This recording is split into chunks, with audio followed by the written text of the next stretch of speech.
Welcome to Bio 169. My name is Mark Van Cura. I've taught this class at Cape Fear Community College for the probably past 25 years.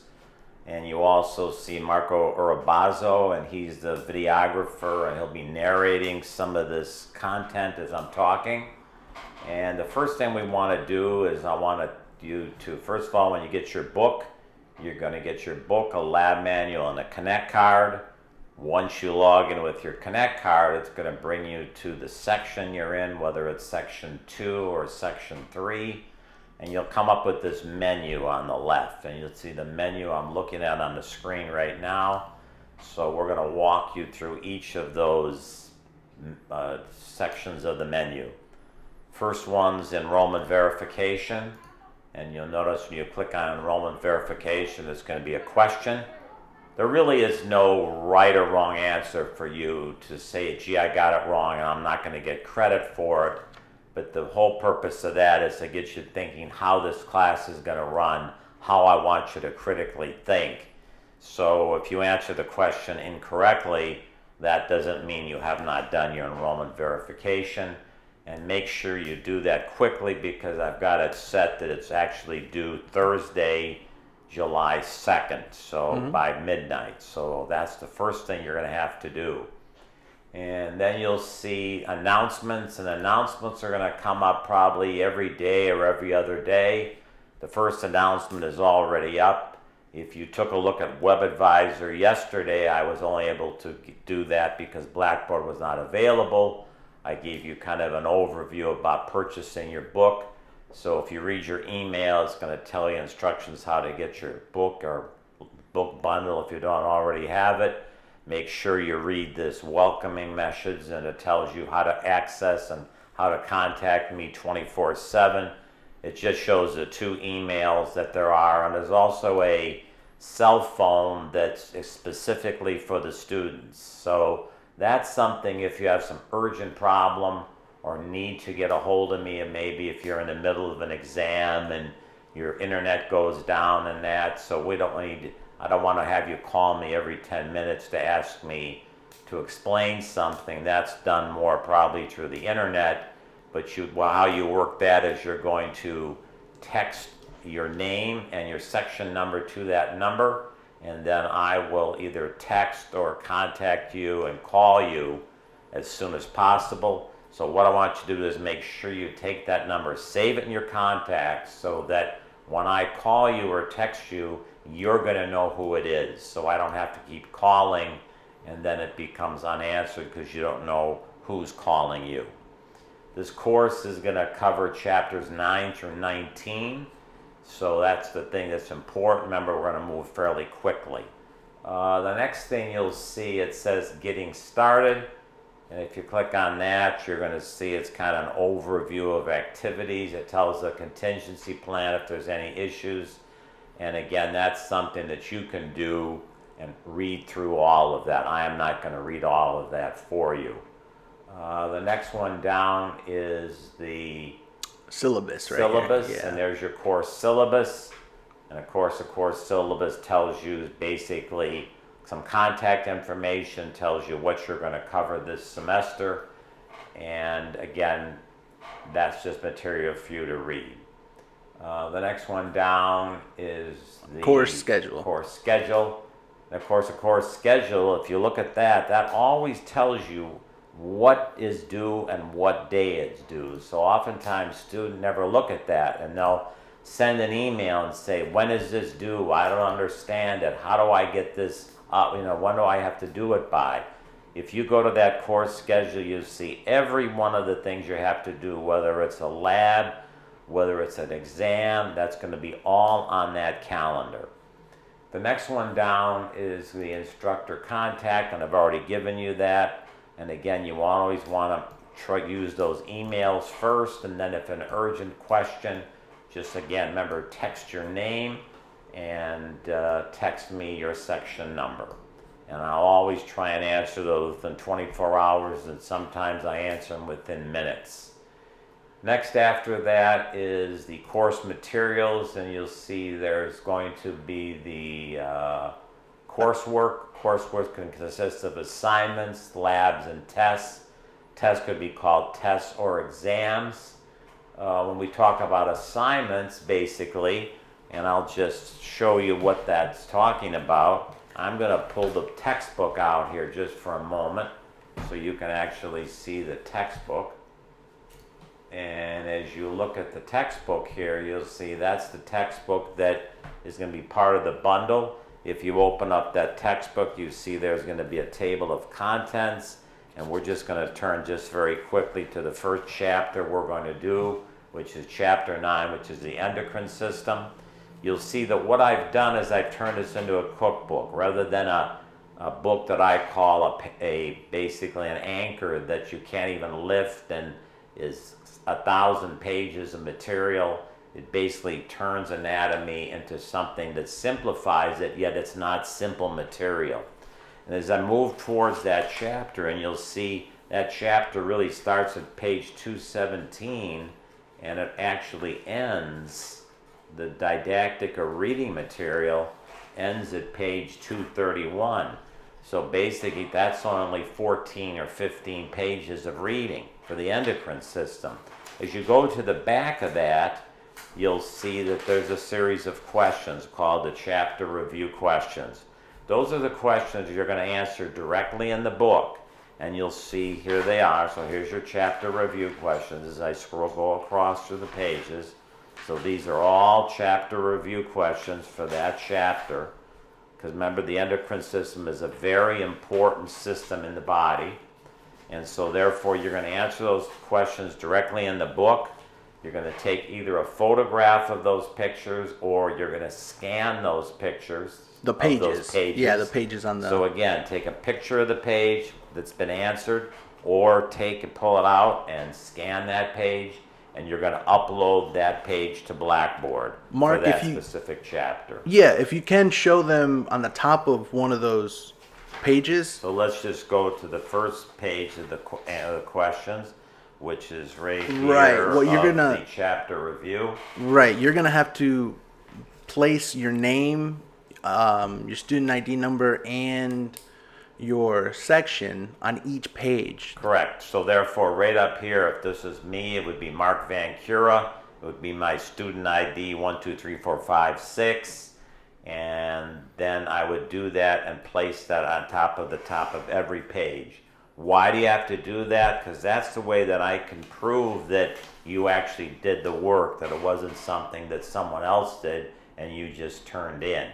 And that's why you have to answer it directly here rather than saying, well, I'll make up a Word document and then, turn that in. Problem is, a person could make a Word document, it would go to everybody in the class. In effect, one person would read a chapter, one person would answer the questions, and then everybody would turn in all the answers. And at the end of the day, the only person that learned anything was the person that read it and the person that answered it.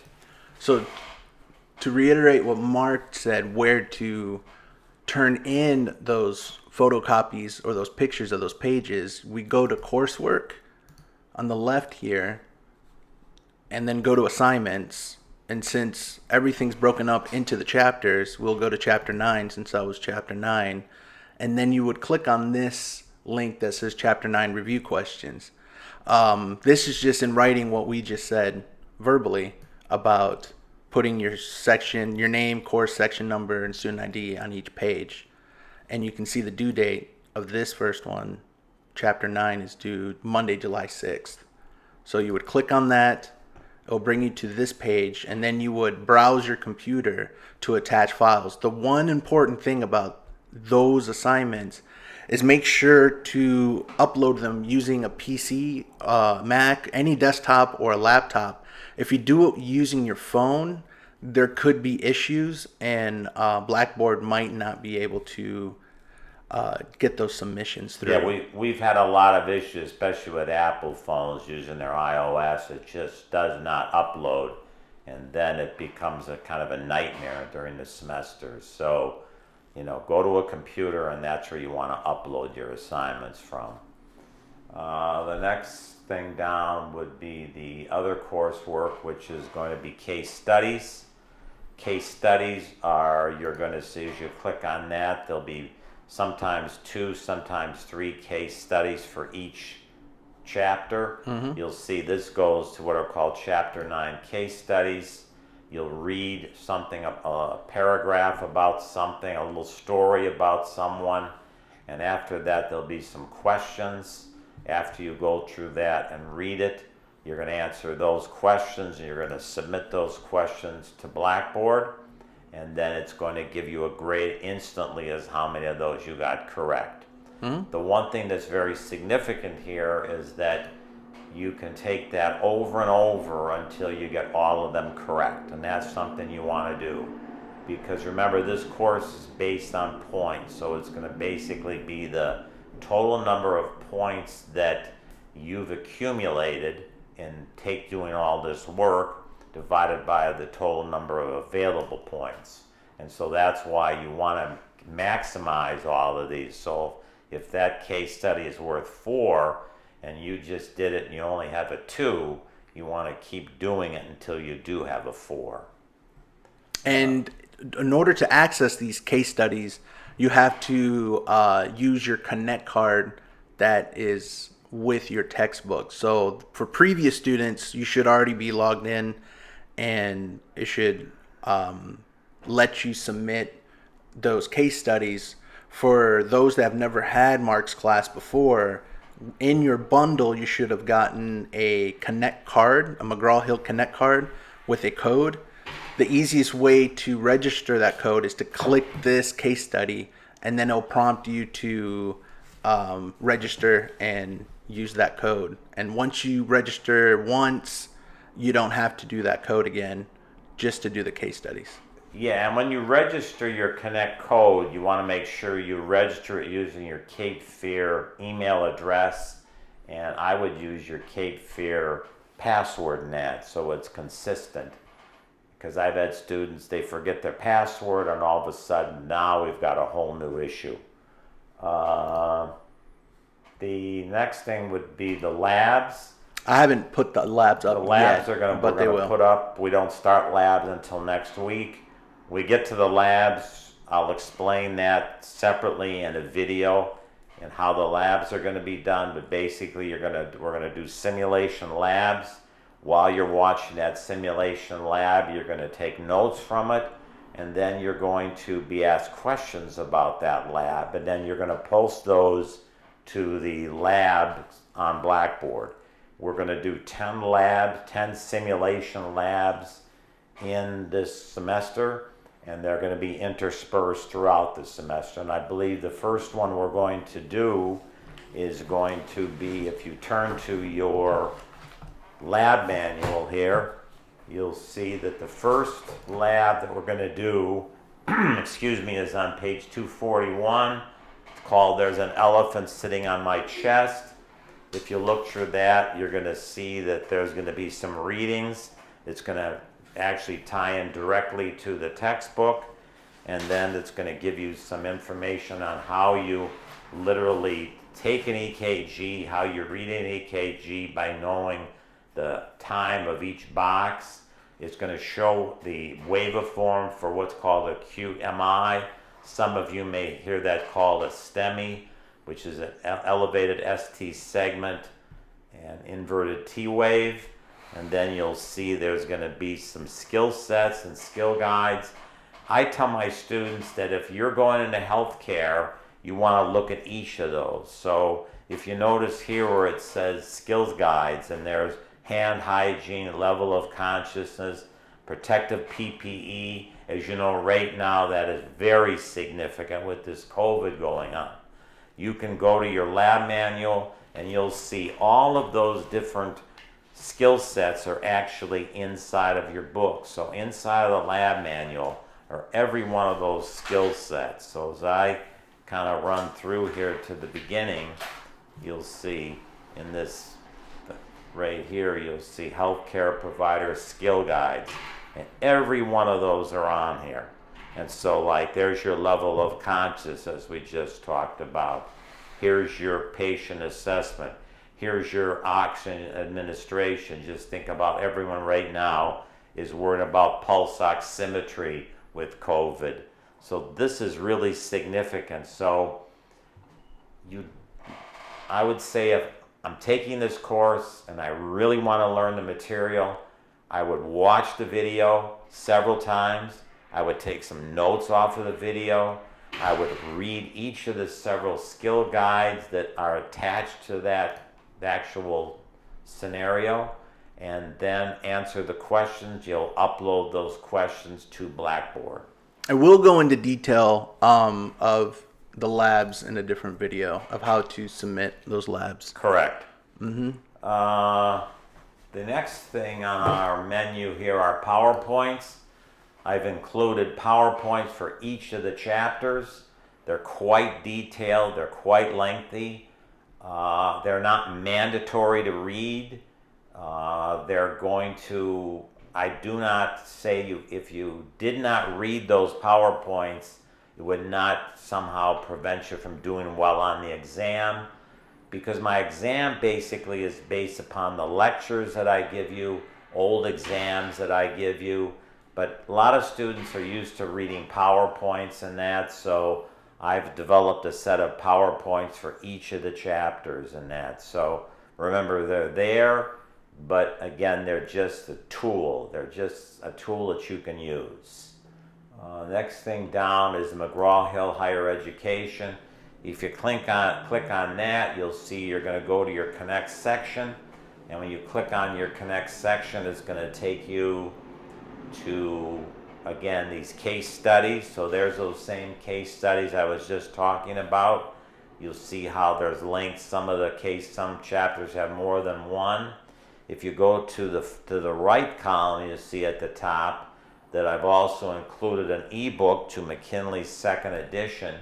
That's a very good book, but it's very detailed. I just say that's a resource book. If you go and start reading that in this 4.5 weeks, you're going to run out of time very, very quickly. But it doesn't stop you from going above and beyond what's in this course. So I try and not. So we went here to the McKinley endocrine system. There's a lot of drawings, diagrams. Those are linked directly to the PowerPoints. And again, a lot of material, a lot of questions and that, but you want to function, you always want to think of for the exam, because remember the exams come very quickly during this mini session. The other thing that's on the McGraw-Hill site there you'll see is called the cadaver dissection tool. That's actually an AP revealed cadaver dissection tool. And as you go to that, for example, we're going to be starting out with the endocrine system. So if we click there to the endocrine system, you'll see a dissection of all. If we select the topic, as I'm looking at these topics and that, I can see, for example, the thyroid gland.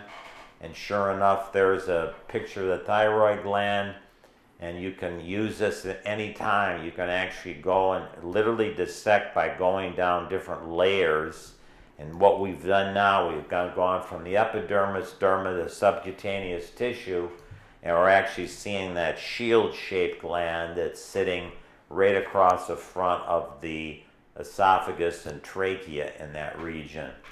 And of course, you can again go much more detailed in every one of those. So what you can do is that you literally can dissect the entire body with this. These are actual cadaver dissections, so there's nothing stopping you from going above and beyond the requirements of this course. I think this is a really great tool, and I think it's a great tool for anyone, again, that's taking this course to go into healthcare. I've had a lot of students take this course for PA school, FNP school, medical school, dental school, and they found that these tools are invaluable for their future careers. The next tool down we're going to look on here, I believe, is, I think that's all we're going to take out of the McGraw-Hill site.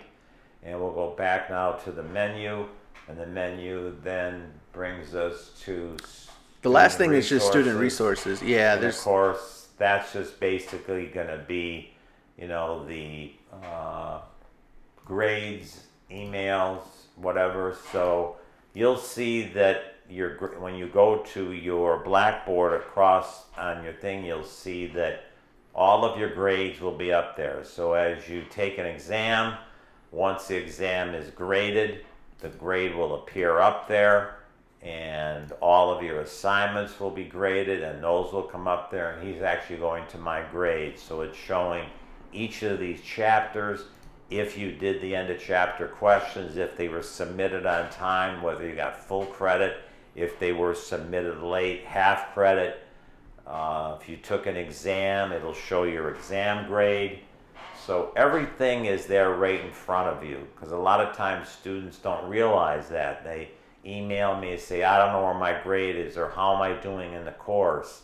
It actually tells you how you're doing in the course. It'll actually tell you what your percentage is, but kind of be careful of those percentages, because that is sometimes kind of an artificial number, because that might be before all those things are turned in. So don't use that as a guidepost all the time and say, wow, I've got a 98% in this class. Well, you may have that, but you may not have even taken the first exam yet. All the exams that we give are going to be online exams. I'm going to be sending you, there's going to be 3 exams in this course. The first exam probably will cover somewhat questions on the endocrine system, and then the cardiovascular system, and immunity system. I divide the cardiovascular system into blood, and then circulation, and the heart. And you might say I'm really big on the heart, because that's the most important organ. So we're going to spend quite a bit in the heart. From the cardiovascular system, after that, in the endocrine system, we're going to take an exam. That exam, then after the exam, we'll move on to the second third of this semester. Second third of this semester is going to be the respiratory, renal, and acid-base balance. And again, as we're flipping over here to your calendar, you can see when we're going to start that, what is going to be due. Those chapters, again, are all tie in together, and that's why I teach them as one piece: renal, respiratory, acid base. Acid base balance is, I would say, one of the most difficult concepts that students have, whether you were teaching community college, university, PA school, medical school. It's always, for some reason, difficult for a student to understand the concept. I think the reason is because it integrates a little bit of math, possibly, but it's the chemistry that's integrated. If you had me for 168, you'll notice that I covered chemistry in 168, but if you did not have me for 168, I think it would be a good idea to go back to the textbook and go to the chapter on chemistry and just spend some time reading it, so at least you have an idea of chemistry. Some of you may have already taken 131 or 151, but if you haven't taken it, you basically can get all the chemistry you need that you'll need for this course, basically just by looking at reading that chapter. So as I look here at that chapter, that's chapter 2. So you'll see chapter 2 is chemistry. So I would say that's a good chapter to read. And again, I've simplified it and put all of it in. So if you turn to page 23, you'll see that chapter that really starts at page 23 takes all of your chemistry and really takes it in not that many pages. So if you go to where chemistry ends, and that's going to be here on page 36. So basically 13 pages is actually teaching you everything you'll need to know for chemistry for this course and probably for a lot of your courses. So you want to make sure you go over that. And I would even say that if you have time and you did not have me for 168, I would go and answer the end of chapter questions for the chemistry, because you'll see that you're going to use that when we get to the acid base, which is chapter 17, and you'll also use it if you're taking chemistry 131 or 151 or any general chemistry course. The next one. That's really I think it. That really summarizes everything that Just- we're going to do. Yeah, just make sure if you have any questions to go to instructor contacts, and you'll see, make sure to email Mark and then save this number in your phone as well. And you'll see, on your, I sent you in your announcement in that, because you'll see I have it there as mvancura@cfcc.edu. You may see it's mxvancura11@cfcc.edu, but they both actually go to the same email, so it really doesn't matter which one you use. And I think that's about it. So let's get our enrollment verification in as soon as possible. If you don't have your textbook, the bookstore is open. You want to get that immediately. You want to start working on chapter 9, and I always tell students to work ahead. A lot of the students I had for 168 already started working ahead and are actually working on chapters 10, 11, and 12 because they know that this course moves fairly quickly. So again, if you have any questions, if you have any concerns, just send me an email. I think you'll really enjoy this semester. You'll see that it's very clinically oriented. The medical simulations are true to life, and I've really been able to really convert what was a face-to-face hybrid class now into an internet class, and through the use of technology have actually made it as close as I think anyone can get to making a face-to-face class to be able to deliver it on the internet. So have a great 5 weeks with me and enjoy the rest of the summer. Thank you. Thank you.